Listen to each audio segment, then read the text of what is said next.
এরপরে প্রশ্ন হলো, তাবলিগের দুই গ্রুপের মধ্যে দ্বন্দ্ব রয়েছে, দায়ীদের দুই গ্রুপ মুখোমুখি অবস্থা, সাধারণ মানুষ হিসেবে আমাদের করণীয় কি?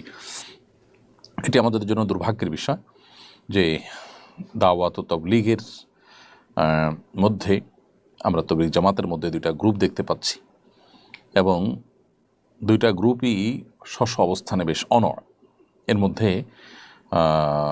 কখনো কখনো আমরা মারামারির ঘটনাও দেখেছি, খুবই দুর্ভাগ্যজনক অধ্যায়। সাধারণ মানুষ হিসেবে আমরা কখনো মারামারি অথবা এই জাতীয় অ্যাগ্রেসিভ কোনো কাজে কেউ লিপ্ত হলে তাদের থেকে আমরা দূরে থাকবো, তাদেরকে আমরা ইগনোর করে চলবো। এটি হলো প্রথম কথা। দ্বিতীয়ত হলো, এই দুটি গ্রুপের মধ্যে তুলনামূলক কারা হকের কাছাকাছি, কাদের মধ্যে ভুলের পরিমাণ বেশি, সেটা আমাদের নিরূপণ করার চেষ্টা করতে হবে। করে আমরা অবশ্যই তুলনামূলকভাবে যারা ভালো মনে হয় আমাদের বিবেক বিবেচনায়, আমাদেরকে আল্লাহ তাআলা যে আকল দিয়েছেন সেটার দ্বারা তাদেরকে আমাদের গ্রহণ করতে হবে।